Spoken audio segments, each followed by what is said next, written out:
Today on Radical Personal Finance is live Q&A.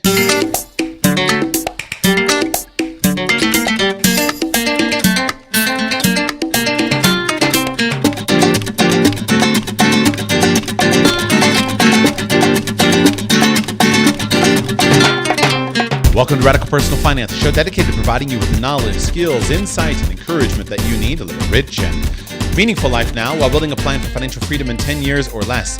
My name is Joshua Sheets. I'm your host. Today is Friday, May 24, 2024. Always fun when we get those dates. And on this Friday, as we do on every Friday, in which I can arrange a microphone and a camera and all that good stuff, we do live Q&A.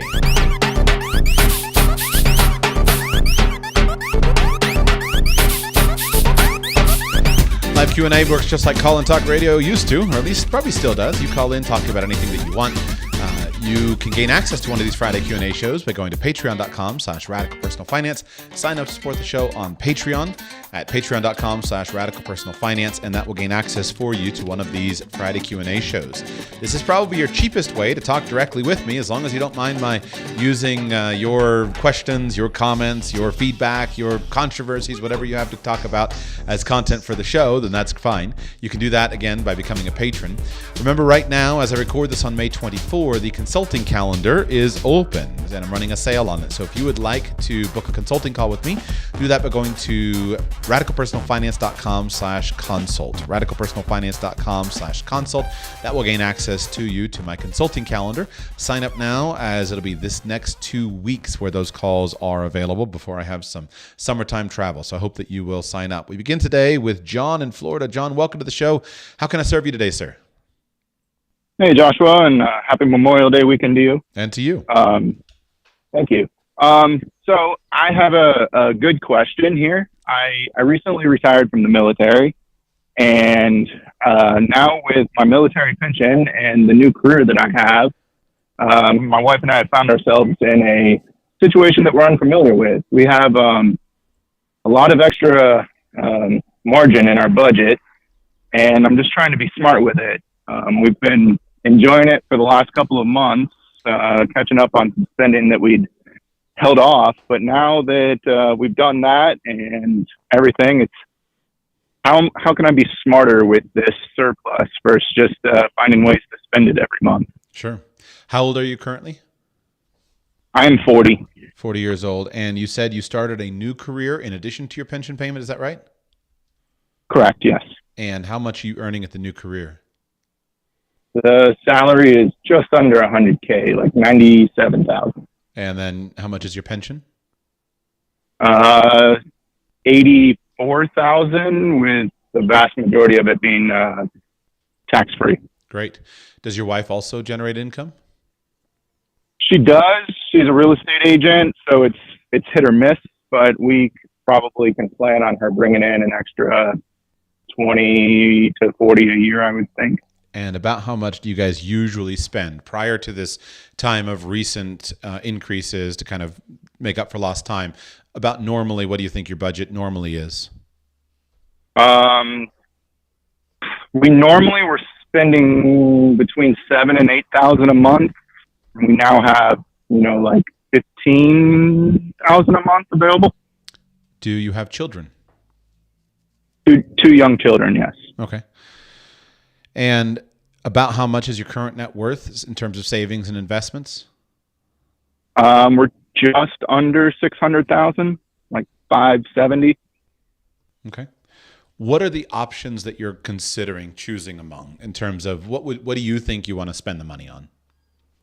Well, I mean, we would like to purchase a new house, and retain our current one as adding. We currently have a rental property. We would like to make our current house a rental and get a new one, but with interest rates right now, that's becoming quite a challenge. So our short-term goal is pocketing some savings to pad our down payment. Okay. Do you think you ever want to retire fully? Fully, yeah. I think that's probably a ways off, but yeah. Why would you want to retire fully? Well, I think with my pension, I would have the ability to it at least would provide the flexibility and cover the life necessities. Anything above and beyond that would, I would need to earn something to cover non-necessity fund money. But I don't think I want to work behind a computer for the rest of my life. Why not? There's got to be more to life than just sitting in an office, but I don't know. I had a 6-month period between leaving the military and starting this career where I spent most of my time at home, and I do think I maybe squandered it a little bit and didn't fully take advantage of it. But I did enjoy being home and having the extra time with my young children. How old are your children currently? 3 and 7. Okay. Do you tell me about your vision for the kind of father you'd like to be, the kind of family you'd like to raise your children in? I want to be able to, continue being a positive influence and role in their lives, showing up to the major milestones, setting some core values, the values that have been instilled in me to be successful, or at least I feel like I'm successful. And then my youngest is special needs. So her needs are still a little, we're going to figure out as she gets older, what her limitations will be. But, I need to think about that some more. I think being put on the spot a little bit. Sure. Well, I won't keep probing, although ordinarily I would. I want you to think about some of these questions, and I'm going to give you some more as we talk. But let me give you a few different layers to think about in terms of the money. First, in terms of your financial situation, you have a great net worth. You have more money coming in right now than you're spending. And thankfully, a significant amount of your income is guaranteed for life. This is a wonderful combination because it gives you a strong stability underneath your financial situation. Having a military pension is fantastic. To be 40 years old, have a military pension of $84,000 a year is amazing because now if you got sick, if you got hurt, if you didn't want to work, you could just retire on that for the rest of your life. It would be less of a lifestyle than you're currently accustomed to, but you could do it. And that's an option for you. So it's a wonderful job that you've done to put yourself in this situation. Because of the military pension, there's a lot less pressure on other aspects of your finances. It doesn't mean you won't still want to save money, but there's less pressure on other aspects of your finances. So you have a lot of choices. And so let's talk through some of those choices and think of some ways to consider what might work out for you. First, you can simply consume the money. There is no one that I have ever met who, in the fullness of time, can't figure out ways to spend excess money just because it's there. Going from $7,000 or $8,000 a month to $15,000 a month of expenses might seem like a lot today, but if you get used to it for the next 3 or 4 years instead of just 3 or 4 months, then pretty quickly that'll be your standard, and it'll be very easy to suck it up.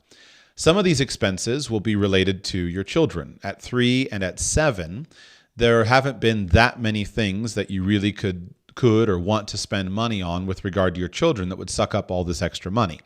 But in the coming years, there'll be many, many things that you could spend the money on. Children can be a bottomless pit for money. Everything from private school tuition that can easily suck up $20,000 or $30,000 per year for each of them, all kinds of extracurricular things, life enrichment things, personalized coaching, classes, all kinds of consumption. I mean, I could blow your entire budget just in consumption for your children, and it'll all feel great because it's all investing in your kids. It'll make you feel good because it's not just about us. Then you get to the whole layer of family experiences. And so there's a whole long list of things that you could buy: a new house and a new truck and a new ski boat and a new RV. And you can spend all this money just in terms of facilitating family experiences. And again, this is great stuff. This is all really useful, things that would genuinely enhance your family experiences. Those are options. So there's plenty of ways to consume it, even without seeming frivolous. It doesn't seem frivolous to enroll your child into an expensive school. It seems like a good thing to do, and yet it will quickly suck up your money. And I would encourage you that those are all options for you. In addition, then of course, remember that you really should be spending money on any therapy or additional support that would help your younger child to flourish.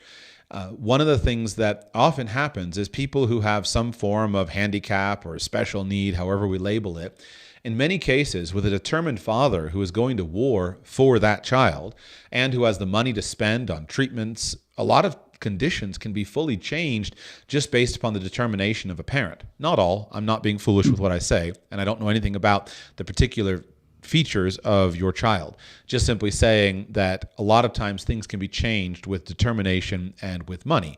And you probably have both of those things. So there are lots of things there. What I would say is there are a few areas, though, that will probably feel better in the fullness of time than just purely wandering into it and consuming it, even if you can justify the consumption. Number one, you should consider having more children. If you're able to, or if you want to. Having more children is something that frequently people don't do because they don't feel like they can afford it. Well, if you feel like you can afford it and you have a little extra money, I've never yet met, they're probably out there, but I haven't yet met anybody who has regretted having more children. I have met many people who have regretted not having more children. And so since you have a little bit of financial wiggle room, it should be a relatively straightforward thing if you and your wife don't want to have more children, to have more children. And then of course that comes with an associated increase in costs. But having more children and trading some of the finances for more love in your life over the long term and a bigger opportunity to impact the world through the work with your children is probably going to pay off big time.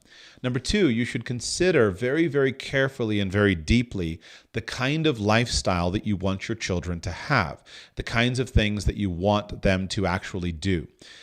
If you have a vision that is different than the normal mainstream of what you're trying to accomplish in raising your children, you might find that really being focused on that, either with the extra money or with the flip side of earning just a little bit less money so that you earn what covers your income needs so that you can be free to invest into your children in whatever ways are appropriate, I doubt that's a decision that you'll regret. That's one of the things that I have purposed to do, is that I have purposed to say that I like to make money. Making money is great. I want to make a lot of money. But I can make a lot of money at any point in my life. I'm firmly persuaded that high levels of involvement with my children and high levels of investment of time and also money in my children at a young age is probably when the money pays off the most. And so you can invest into them with time and dedication and focus, and it'll pay off enormously in the long run. As an example of this, and I see this a lot of times with military guys. There's this ex-military guy that I like on, I don't think he publishes anymore, but he has this YouTube channel called Analytical Survival, something like that. I found him years and years ago, and he has this super interesting survivalist prepping YouTube channel where he's super hardcore about all these hyper great organization with all of his projects. But then he started to turn his prepping channel into a homeschooling channel. And he has a son, as best I could figure out from years ago when I used to watch him. He has a son, and he brought the same intensity they brought to all of his prepping endeavors and to his military organization into homeschooling his son. And he's clearly an amazingly dedicated homeschool dad, and his son is light years ahead. And if to the academics and experiences that you want your children to have, they don't usually require much money, but they require some time. And it's not that difficult for you, if you take an interest in it as a father, to make certain that your children are 2 or 3 or 4 grade levels ahead of their peers, purely based upon the interest, purely based upon your being there. And the best time to do that stuff is when they're young, in the elementary years. I think there are very good reasons, very compelling reasons to have children enrolled in traditional mainstream structures of school as they reach their middle school years and their high school years. But there are very few reasons that I can find why that's a good decision in the elementary school years for those who have an alternative choice. And if you do have time flexibility and you have financial flexibility, you can bring in all kinds of fascinating lifestyle choices. I'm not saying what's appropriate for you. I'm trying to lay out a menu of things that I find interesting and motivating. And so if you've got, let's say, 3 years from now, you've got a 10-year-old and a 4-year-old, or 11-year-old and a 5-year-old, whatever it winds up. I get the split. 11 and 6 is perfect. And you load up in a truck, a pickup truck, and a pickup truck camper, and you spend a year or two wandering from Canada to Mexico with your children. You're going to have a closeness of relationship that is basically impossible to have in the modern mainstream American lifestyle. And it can be facilitated based upon your work flexibility. The fact that you can, over the next 4 years, you can buy 1 or 2 more houses that are going to be rental houses. And then you plan and you work at your job right now over the next 3 or 4 years. But then you plan a 3 or 4 year sabbatical and time off and really build that relationship with your children wherein they're at a wonderful age to benefit from travel, benefit from world schooling, and you've got the financial structure in place to facilitate your doing that, and you come back richer than when you left, but it's all built upon the vision of what you want to do mixed with the base that's provided by your pension and then being smart with the extra money. If you have a short or medium-term goal like that, then it will bring into focus what you should do with this extra money. So as I used in that example, if you know that I'm going to take 3 years off when my eldest is 10 years old or 11 years old, 4 years from now, then my plan is I'm going to take 4 years off, and we may not use all of it world schooling, but we'll spend a year or two in the United States and North America. Then we'll go to Europe for a year. Then we'll go to Asia for a year. Then we'll come back and we'll enroll the children in high school in the United States. That's a perfectly reasonable plan. But it would give you a focus then as to what you should invest in. And so now you're going to get more serious and say, all right, I'm not going to buy the forever house because the children are still young, and I'm going to set up, I'm going to buy the big house when we get back and enroll them in high school, but I'm going to go ahead and pick up a couple of more rental properties. And that's going to be my focus. So over the next 4 years, my goal is to buy 2 more cash flowing rental properties. And what I'm going to do is I'm going to buy them as quickly as possible now that I have the excess money that can be spent on these mortgage payments so that I have this set aside. So the goal brings into focus what I should do to achieve it. Now, the other pathway that we can go down, let's assume that nothing of what I've said so far is relevant. So then we just flip to long-term impact and long-term investing. There is absolutely nothing wrong with just taking this money and tossing it aside, all the extra money, tossing it aside every month in an index fund. And your net worth will grow so fast if you do that. And if you do that systematically, you'll have millions of extra dollars a few years from now. More than few, I'm being a little bit excessive there. In a decade from now, you'll have so much extra money that you're not currently planning on, and it'll move you to a totally different state. And again, your children are likely to form a significant part of your vision. So now you can be thinking about, I want to get a couple of houses, 1 house for each child. I'm going to make sure that the children are really set aside so that they're financially taken care of, so they can have freedom. They won't go into debt. I'll pay for their college, all those kinds of things. Or just general wealth building. And so there's nothing wrong with just saving the money, and your future self will be much more glad that you did it and that you eased into consumption more slowly and more strategically instead of just sucking up all the money.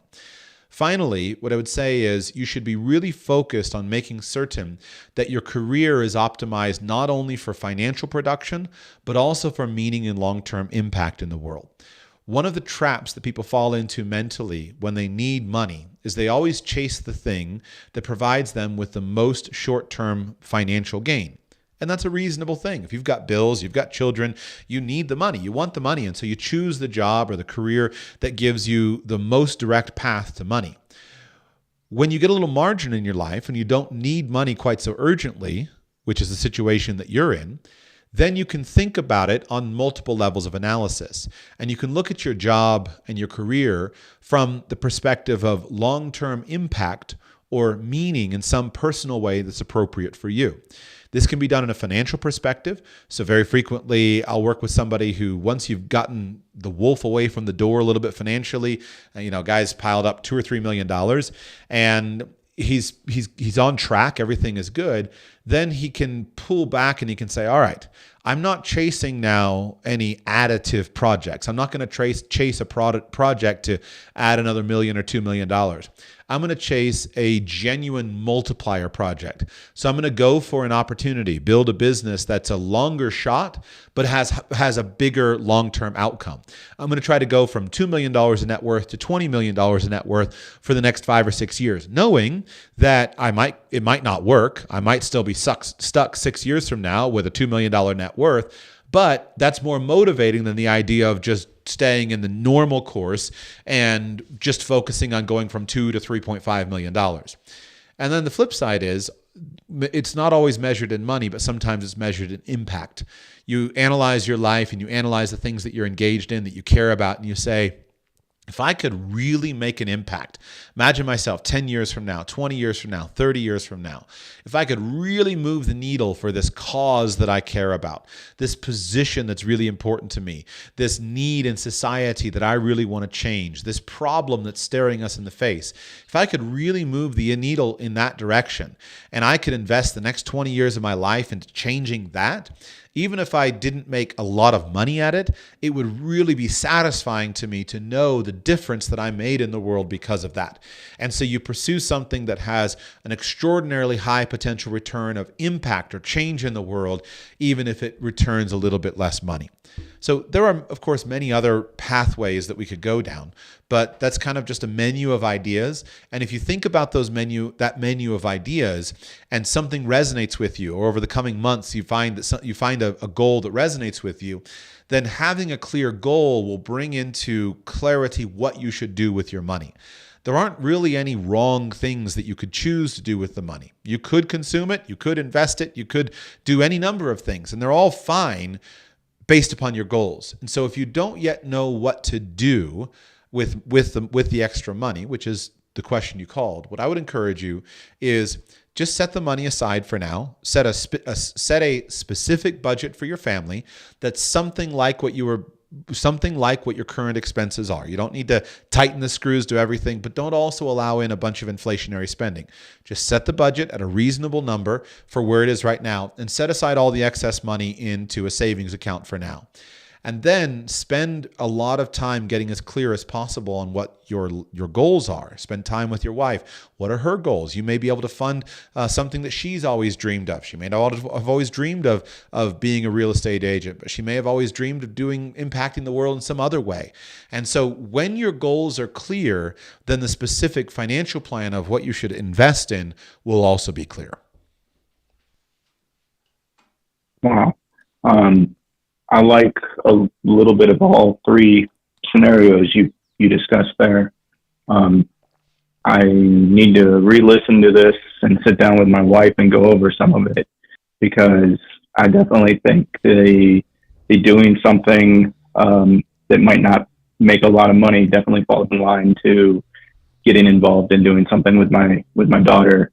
And then I like the idea of taking a sabbatical, and you brought up some really good points, Joshua. Thank you. Good. My pleasure. Yeah. Spend time talking with her, spend time dreaming. And by the way, you can do all of these. Recognize, and this is probably difficult if you just got out of the military. My experience working with guys in the military is it's very difficult to know what you want to do, because you made a decision 20 years ago that you weren't going to think about what you wanted to do because you were going to live your life under orders. And in a way, what you're experiencing, having retired recently from the service, what you're experiencing is kind of what a lot of high school and college students experience. And I'm touching on this because I want people to hear it both from a high school and college perspective as well as from your specific perspective. One of the things I think is a real harm in the way that we teach children is we prescribe their high school career to them, and in some cases their college career, but we prescribe their high school career so tightly that it's unusual for a high school student to have any time or bandwidth to explore what he himself is actually interested in. So then he gets to age 18 and people say, what are you going to do? And he's at a loss because he's not accustomed to looking into himself and looking at the world, he's not even aware really of the options that are out there. He's not thinking about what he could do. And it takes a long time for him to figure that out. And a lot of times this explains some of the challenges that people go through of going to college and flunking out and then going back and changing majors 5 times. If a high school student has not had any experience and he hasn't had years of people asking him about what he wants to do, and he hasn't exercised agency in actually pursuing the things that he wants to do, how is he supposed to have the skills to be able to say, this is what I want to do, and go after it? So I think we need to take this into account in how we train teenagers so that teenagers have much more agency and autonomy from an early age, so they build the skill, the muscle, the ability to actually know what they want and then have experience of going after it. Now, if you joined the military when you were a very young man, you haven't asked, other than do I want to stay in or get out, you haven't been asked, what do you want to do for 40 years now? And so your what do I want to do skills and your muscles in that department are much weaker than someone else who was unschooled as a child and has decades of experience of just doing the things that he wants to do. So part of the process of getting out of the military involves you spending time strengthening those muscles. That cannot be done in a week or a month or even a year. It's going to be a multi-year process. But you can do all of those things. You could, and I would suggest to you that from knowing what I know about people and goal planning and the kinds of things that resonate with people, I would encourage you to take something like a 3-year time horizon on your current job and not go beyond 3 years. Because if you, for the next 3 years, work at this job, have all this extra money, you focus on using it to really enhance your financial situation. Maybe we'll have a real estate crash. Wouldn't that be great in the next year or two? And you could buy a couple of more rentals or whatever it works out. And then at that point in time, your eldest would be 10. 10 is an amazing age to go traveling. If you go traveling now at 7 and 4 or 7 and 3, your youngest will not remember any of it. But if you go traveling in a few years and you've got a 10-year-old, he or she will really engage with that. And then as your children start to grow, you've got plenty of time. Imagine yourself with teens, and your teens are in school every day, and you've got money, you've got time.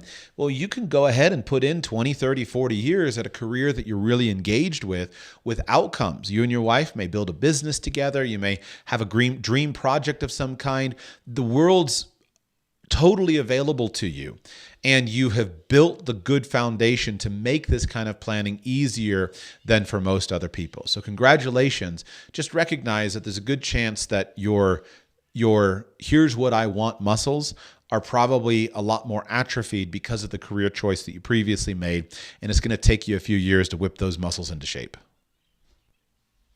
That was spot on. Everyone was asking me when I was leaving the military what I wanted to do. And, my answer was when I was 18-year-old John wanted to join the Navy. He never gave any thought at all to what 40-year-old John would do after the Navy. Exactly. So that was spot on. And that's great advice to pass on to, high schoolers that are considering the military as an option. Yeah. Great. I think it works well. I think it's a good option, meaning that it can pay off as it's paying off for you. It's just a different choice. So the financial rules for you to follow is, number 1, don't go into debt. So do not go into debt for anything. And let me just describe. You could buy a house. If you buy a house, make certain that the mortgage on it is a low enough amount that you could fire sale the house in a few weeks, pay off the mortgage, and be free of it. Beyond that, don't pile up payments of any kind. So do not go into debt. As long as you don't go into debt, then financially you can't really screw this up. So you just need to live on what you're making. And if you're making the higher amount with the job and your wife's income and the pension and all that, then awesome, you'll live on the higher amount. If you can't, if you're going to get rid of the higher amount by doing something different, arrange a lifestyle that exclusively lives on your pension. And if you do that, you won't have any financial regrets. You'll be fine financially, and all of the options are available to you. Kyle in Washington, welcome to the show. How can I serve you today, sir? Hi, Joshua. I am kind of nervous today because I'm going to challenge you on something that you've stated. And well, I'm the nervous one. Come on. It's odd for me to try building frameworks for you to look at. So I show 1016, you talked about the trades being boring to you. Mm-hmm. And you've talked about this a couple different times. And I would like to I'm calling to challenge that viewpoint a little bit, because I think that, not to demean the amount of time that you spent in the trades, but I don't know if you have personally enough time. I'm sure you've met plenty of people that have and have given you good advice about, like, don't be a car mechanic. You're going to hate being a car mechanic. But if I may, I'd like to just address that a little bit. Please do. Absolutely. The floor is yours. Okay. Thank you. So you said I've done some carpentry. I've worked for a tile setter. You don't want to be, I think the Twitter poster said, you don't want to be hanging sheetrock for 30 years. And that's all entirely true. Like, if you're going to be on a framing crew, you're probably going to get bored in a few years. If you're going to be hanging sheetrock, you're going to get bored in a few years. But I think that people don't see those trades. There are a lot of other trades out there besides these horrific, beat your body up. I'm a scaffolder and I'm only going to do scaffolding until my body's used up. And so I think, if you're going to take and coach a young man down the road of the trades, you really need to look and see that it's really a much more, you can take a much more overarching approach. Yeah, you're going to hang sheetrock for a few years until you graduate to being a finisher. And then you're going to finish for a few years in track homes until you get really good. And then you're going to go finishing in hospitals. And then you're going to go finishing in high-end homes. And then you're going to be running a finishing crew. The same thing for the tile setter. You're not doing any interesting problem solving until you start laying out crooked rooms or laying out interesting tile designs, or going into the stonemasons union and learning how to do structural stonework and brickwork and things like that. You're not going to be doing interesting problem solving if you're framing the same house 10 times. But if you're building custom homes, maybe that is a lot more interesting problem solving. And so, certain trades can get boring. If you work at Grease Monkey, you're going to get bored. But if you're taking apart an electric car that we're not allowed to fix on our own and learning how it works, you're a lab coat diagnostician. You're not some tradey, you might have grease under your fingernails, but dude, you're learning all manner of different systems and computerization and taking apart other people's engineering. And you're not degreed and you're not working as a knowledge worker in the strictest sense of the word, but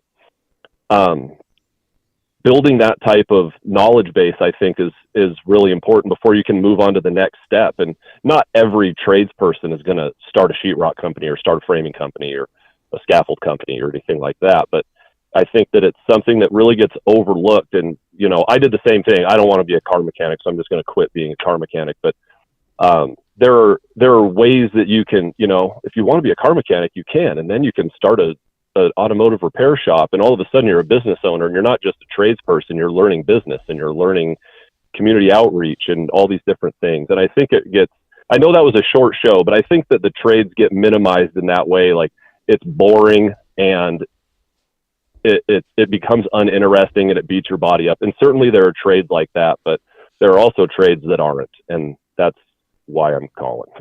I think it's a fair apology for the trades. And what I probably should do is I should go ahead. I have intended to. It's one of the many things on my list, but I should go ahead and create a standalone podcast that is a standalone apology for the trades. I've lost the spreadsheets, but years ago, I created a bunch of spreadsheets, and I was trying to figure out the payoff of a college degree that had a certain cost and yet that made a certain higher income as compared to somebody who went directly to work. The basic idea that, let's say that somebody starts at 18 years old and gets a job making $45,000 a year and earns $45,000 at 18 and $45,000 at 19, $45,000 at 20, and increasing with inflation, of course, as compared to somebody who goes to college for 4 years and gets out and maybe starts at $55,000, which of course is not guaranteed in any way. but it starts at $55,000, but yet had to pay it back, and the lost value of money. And anyway, I used to have spreadsheets, but I lost them all. And so there is a good argument that you could be made from a financial perspective.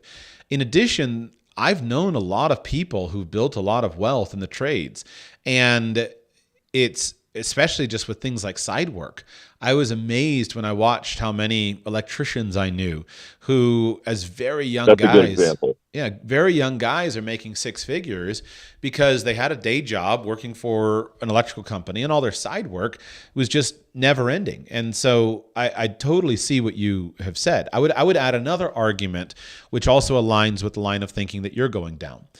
I've for years observed that many people who are very intelligent get funneled into a few automatic jobs. You often get funneled into medicine, or they get funneled into law, or they get funneled into banking or investing, Wall Street, something like that. And for years, I have said, usually flippantly and offhand, that if you're the kind of guy who has the mental ability and the motivation and the grit and the determination to go and be a lawyer, you're probably better off to go and start a daycare company or a trades business or something, open a junkyard, some kind of scrap metal place, doing something where there are fewer wickedly smart people competing with you. It's kind of like the classic thing about college selection. I heard a talk a number of years ago by a psychologist. I forget the name, so I can't cite him. But he was giving a talk at Google, and he gave the presentation. And his point, he said, if you have the ability to get into Harvard, you should certainly not go. And his point was that if you are one of the smartest people and you've worked hard for years to build this amazing resume and you stand out and you have the ability to go to Harvard, the day you get to Harvard, you're going to be instead of being filled with confidence, you're going to be beating yourself up as the dumbest, most dim-witted, underachiever in the entire school, because you're surrounded by the cream of the crop that's all smarter and better than you. And that is what's going to affect your self-image. He said, on the contrary, if you are good enough to get into Harvard and instead you go to the local state university, you're going to be the big man on campus. You're going to be the top of your class, and your self-image is going to be amazing because you recognize I'm smart, I'm sophisticated, I have all these things going for me, and that psychological confidence is going to flow with you for the rest of your life. And so what I'm saying, as far as if someone is smart enough to be a doctor, then if that person who's really smart instead goes and opens an auto mechanic shop, then he's probably going up against people who are not so academically intelligent, and yet they are, and so he'll be able to do better because the competition is less fierce than all of the physicians that he's surrounded with at medical school. So I would add that as another argument in favor of choosing something like the trades. The problem that I tried to describe for me, and I wonder if there are different kinds of intelligence. So I'll describe just briefly why I am not attracted to the trades. And this is different from why someone else may or may not be attracted. I think I myself have enough experience and enough components of the trades to know that for me, it's not a good fit. The reason it's not, I've got years of doing it in different things. I worked in a different trade all through high school, through college, in variety. I haven't done plumbing. That's about the only thing I haven't done. I've done roofing. I've done carpentry. I've done electrical work. I've done tile. I've not done cabinet. No, I've not done cabinets. So, the point is that I've been around a lot of it, been around a lot of job sites. And what I always just discovered is that I feel incompetent with my hands. And I have a good friend of mine that I grew up with, and it always seemed to me like he had this magic skill that he could touch something and he could instantly understand how it works. Like the way that stuff fits together. He's an electrician today. He works at a nuclear power plant, makes great money, never went to college, made great money all the way through. But he and I are night and day different. He's got this ability that anytime I'm with him, I see he's got this physical spatial awareness of how things work and how they go together. And he'll sit there and he'll build something and he'll work and he'll get it just right. Me, on the other hand, if it doesn't work and the angles don't fit, I'm just annoyed as anything. And if the bolt breaks off, then I got to deal with this other thing. Whereas for me, ideas just flip together like that. And so I can listen to a snippet of a conversation, and in my mind, it's just like boom, boom, boom, boom, boom. I understand. Here's the argument. Here's where it's coming from. Here's how it fits. Here's where it flows in. Here's what the person thinks. Here's what's likely to happen because the person believes this way. It's very obvious to me that my brain works differently in that capacity. What I don't know is if that's trainable or learnable. Was it something that I grabbed that is just a natural reflection of my core genius, or is it a natural reflection of just what I pursued over the years and I put the time in? I have no idea. But that's for me why I would choose something different, because a lot of the day that I would spend in the trades, I would spend it frustrated by things not working the way that they're supposed to be. And that I haven't built the skills to deal with it. Maybe it's just an undone skill set.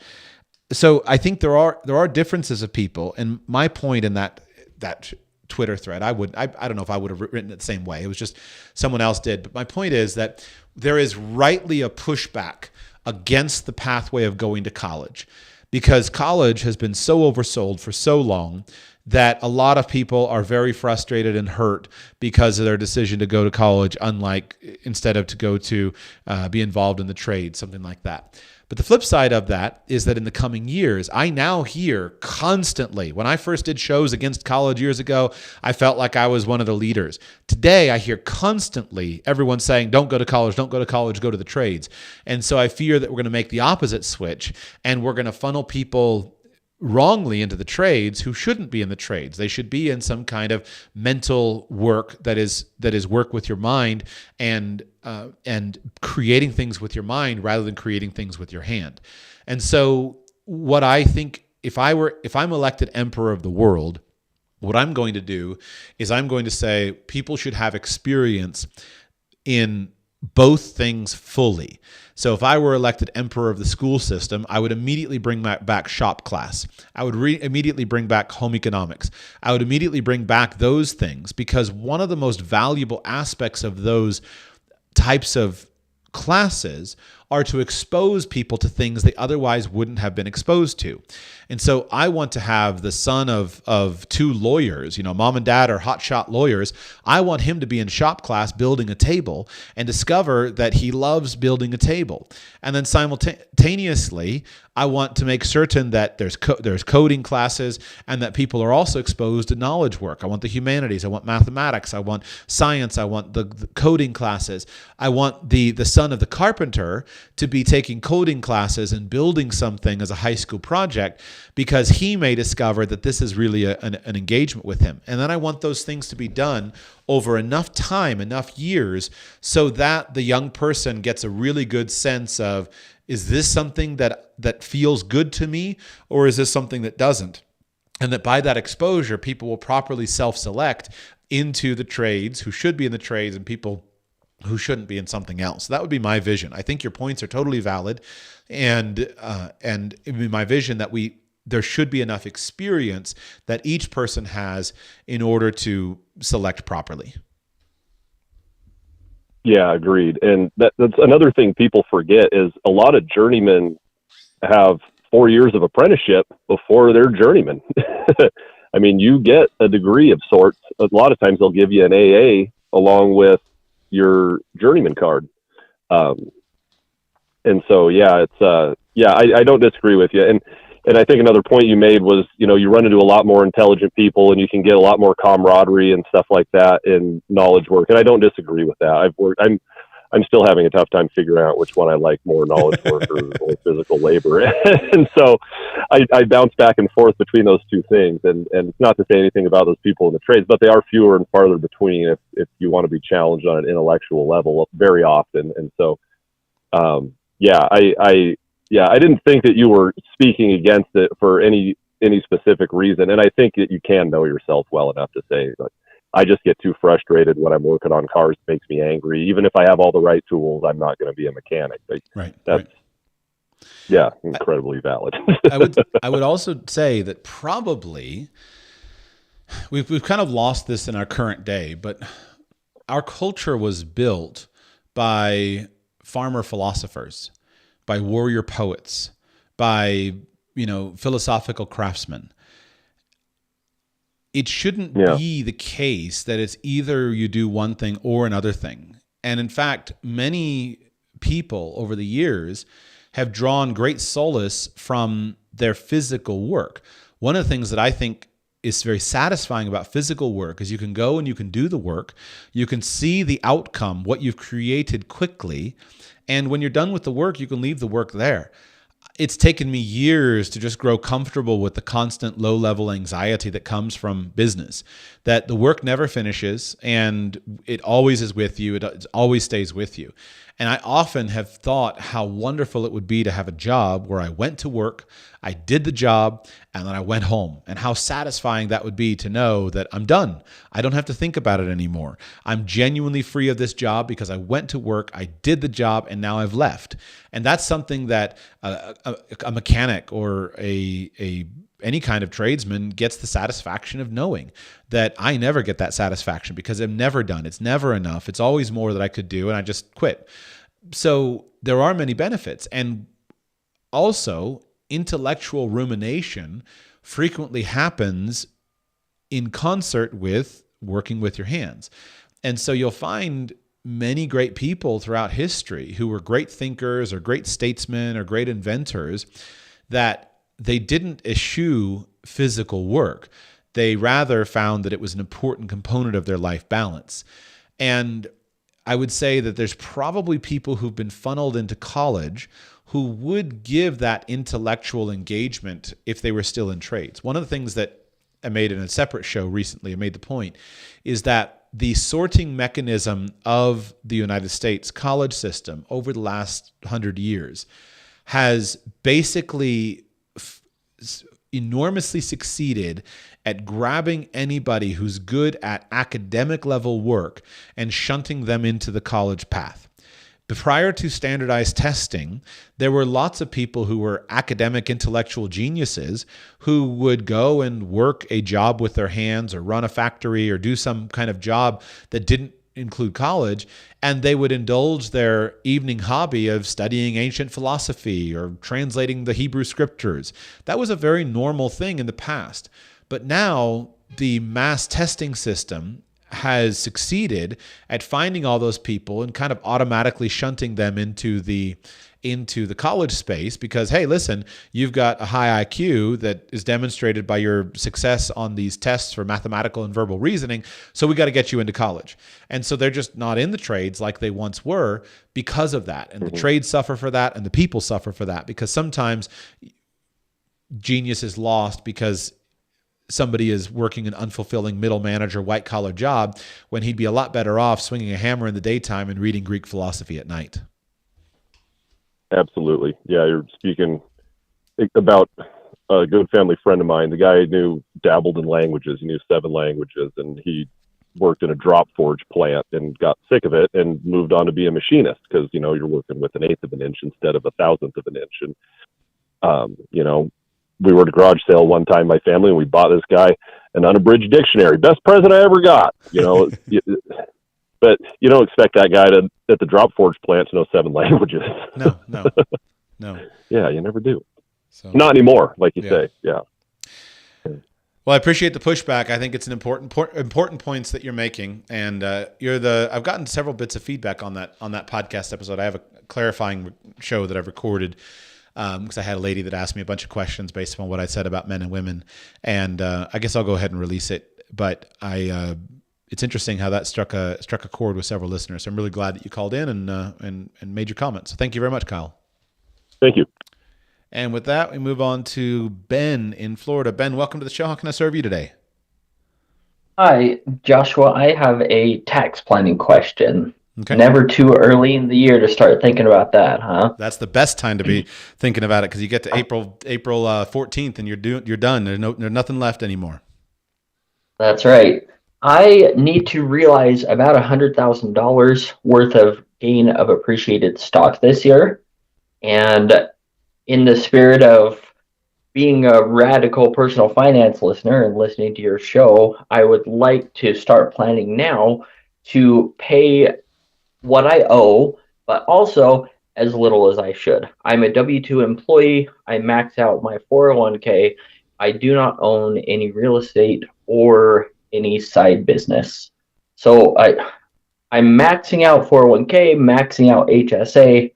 What are my other options? I'm open to buying real estate to, if there is depreciation I could take this year, if I can buy some sort of a business and then depreciate those assets this year, that would be a little harder to do, to find a business and buy it and depreciate before the end of the year. I'm trying to think of ideas so I can start researching further and maybe find a separate tax professional to help me execute strategies. This stock that you have, how long have you owned it? Long enough that it's long-term capital gains. Okay. And it's 5+ all just years. privately owned stock, a single stock? Yes. Okay. And I have done some charitable contributions. That's what I've done on some of it. I have done the charitable contributions so I can not pay capital gains on those shares and also deduct that because it will be above the standard deduction. Okay. But there's more that I will need to pay that I want to, if this can get me into real estate or something else, some other strategies that I can think about. Do you have any losses, any long-term capital losses from another portion of your portfolio? Not as much as I would need to offset the gains. Okay. I have some. Well, so when you're dealing with capital assets that are not business assets, just purely capital assets, then what happens is you take all of your long-term capital gains and you net those against all of your long-term capital losses. And that results in your figure. You take all your short-term capital gains, you net those against your short-term capital losses as well. And that creates your figure. So if you have $100,000 of long-term capital gains, the first thing you should look for is, do I own other assets that are long-term capital assets that I don't want to hold anymore? So I'm selling Coca-Cola stock and I'm selling company A stock where I have $100,000 of gain. But years ago, I bought company B stock and I've got $30,000 of losses of that stock and I don't want to own it anymore. So I'll go ahead and sell that. And you want to realize those capital losses and net them together. That's your first reliable strategy, because the short answer is there's not much you can do in what you're describing. So the first thing is, look around in your portfolio for other long-term capital losses of assets that you don't want to hold anymore, and sell those assets and net the assets against your gains. Now, you have the ability then, if you want to have those assets, you have the ability to, let me think just for a moment, my brain is going fuzzy.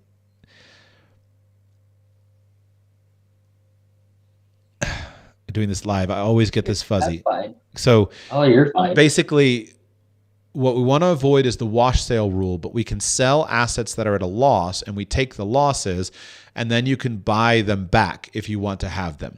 So that's what you're looking for. And so there shouldn't be any reason you can't sell the other assets. And then if you want to own them, buy them back in the fullness of time. I need to go back and pull up, and I don't have it live on air. I need to go back and pull the wash sale rules up. So that's what you want to look at and make certain that you don't violate something there. And my brain just went fuzzy on this for a moment. So the 30 days, you can't purchase the same stock or significantly similar 30 days before or after, right, to not violate the wash sale rule. Right. That's from what I understand. Right. So the point is that you have the ability to sell assets at a loss and net them against your gains. Beyond that, basically you're stuck with charitable donations or paying the tax. You can't depreciate real estate assets against stock sales. So beyond what I've just described, I'm not aware of any useful planning technique that is applicable here that you can do. Let me just think for a moment as we're talking, but that's it. So you're going to just sell the stock and pay the tax. Beyond that. Okay. And while you talk, there's a couple of years ago where I did do the foreign earned income exclusion. That was great. I'm not going to qualify for that this year, and that's fine. It won't make a difference. And that's only unearned income. Okay. Yep. Foreign earned income exclusion is pointless because it only applies to earned income. This is not earned income. This is capital gains income. Okay, great. And then, so I can't depreciate real estate losses against stock capital gains. I was trying to think of a way this could get me into, instead of owning paper assets or stock, I could start getting real estate and also lower my taxes owed. But it sounds like there's not much else I can do to offset that large amount of capital gains in stocks. No, there's not. There's you can do like-kind exchanges on all kinds of property, but you can't like-kind exchange a stock into real estate because they're not like-kind, and so you're not exchanging them. Like-kind exchanges are not just limited to real estate. They're not just 1031 exchanges, but they're not applicable to stock here. So what I would say is, have you thought about borrowing against the stock instead of selling it? Could that be a solution for you?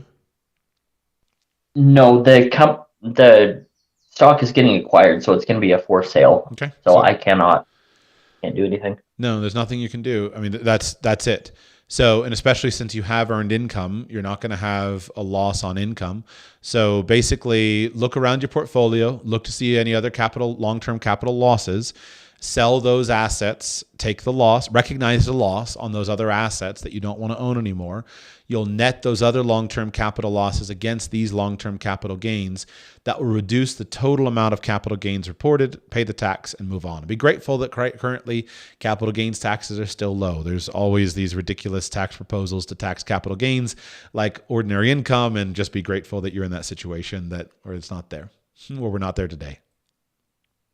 Yeah, we're not there today. Hopefully it stays that way, but time will tell. Yeah. On the whole, long-term capital gains taxes are very reasonable. I'm just going through my inventory of ideas. None of them are going to apply to you. There are other ideas that can be used. There are things when you have zero income, you may be in the zero long-term capital gains bracket. There's all kinds of other things. But if you're earning income, as you described, it's a forced sale, as you described, then I'm not aware of any other idea that could be used to offset the gains. So just be grateful the capital gains tax rates are reasonable compared to how they are in many other places in the world. If you don't find them reasonable, then take steps to extricate yourself entirely from the U.S. tax system. Puerto Rico is a great option for long-term traders. You're not going to move there, though. That's not applicable. And it's just the price of being a U.S. citizen. Okay, well, thank you. My pleasure. Anything else? Nothing else. I asked about, I'm the one that asked about Ozempic a couple weeks ago, so I'm glad to get a finance question in instead of that. So thanks for your broad knowledge across many topics. The problem with broad knowledge, it can be useful, but the problem with broad knowledge is just like my brain froze up and thinking about wash sale rules. This is the kind of thing that when you talk about so many things all the time, all of a sudden you get into the nitty gritty, and I should have all those things able to summon instantly. But unfortunately, sometimes I don't. So thank you so much for calling. If you would like to join Access, anyone else, if you'd like to join me on next week's Friday Q&A call, remember you can do that by becoming a patron of the show. Go to patreon.com/radicalpersonalfinance, patreon.com/radicalpersonalfinance. Sign up to support the show on Patreon, and that will gain access for you to one of these Friday Q&A shows. In addition to that, remember that consulting calls are open right now, and what I do is when people do consultations with me, I always read the notes in advance, and if I know I've got something, I've got wash sale rules pulled up on my screen right there, ready to go, so I'm not caught flat-footed. So thank you for that. If you'd like to book a consulting call with me, go to radicalpersonalfinance.com/consult, radicalpersonalfinance.com/consult, and I'll be back with you very soon.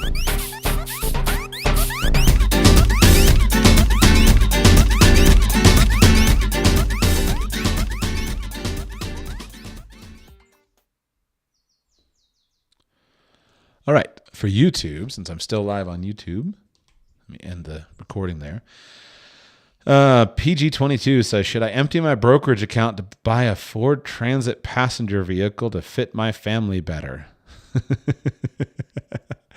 What a question. I would say, just to give you the simple answer, would be, if you need a car, and you have assets, and you decide that instead of owning stocks, you would rather own a vehicle, then certainly that's a reasonable decision that you can absolutely do. There's nothing that says that owning stocks is better than owning a vehicle. What I would get worried about is the emptying my brokerage account. The vehicle is going to be a consumption item that is going to go down in value, whereas the stocks are hopefully an investment item that's going to go up in value. So when you say, am I going to empty the brokerage account, I want to look around and say, is there another asset? Is this an appropriate expenditure based upon my life structure? So the rules for buying cars that I would suggest is that you shouldn't own cars that are in value, that the maximum limit of total vehicles that you own should be no more than 50% of your annual income if you are a wage earner. That would be the absolute maximum. So let's say your household income is $100,000. You shouldn't own more than $50,000 of stuff that's going down in value. That's the absolute maximum. For really focused wealth building, I would say shoot for 10% or closer to 10%. So if you had $100,000 annual income, then you would be at $10,000. Now, if you have a large family and you need a transit van, it's going to be difficult for you to get something at $10,000. But by shooting for that, you should be doing something that is reasonable to your income. If you're following those rules of buying a vehicle that's reasonably appropriate to your income, between 10 and 50%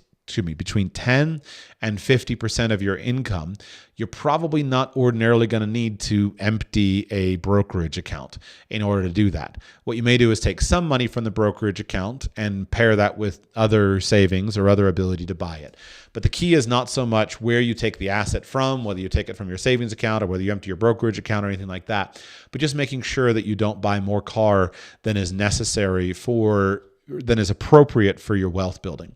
If you have $100,000 income and you've got two cars that are both worth $50,000, you're losing so much money in depreciation every year that it's hard to make up the difference in investment growth to ever become wealthy.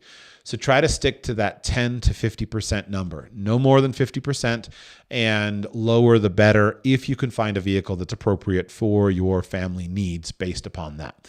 I would also say that it may just pay attention to the market. I don't know if Ford Transit passenger vehicles were super high priced because of the like trade vans are, but because of the attraction of Ford Transit vans and Sprinters and things like that being converted for van dwellers, for van life, and being turned all into homespun RVs, the prices on cargo vans are super high and have been super high for quite a while. So sometimes there's an end run about it. And so I don't know, again, if the passenger vans have been subject to that same thing, but depending on how many children you have, you shouldn't just completely discard a Suburban. You shouldn't just completely discard an older standard, a Chevy Express van, things like that. You can always find those relatively inexpensively. So what I would say is, rather than me being worried about whether or not you should take money from the brokerage account and buy the car, which is certainly a reasonable decision if you need the car, just focus on making sure that it's not more than 50% of your annual income. And just to be clear, not just this car, all cars, boats, RVs, motorcycles, any of that kind of consumer stuff that goes down in value, don't own more of that stuff than would represent 50% of your household income.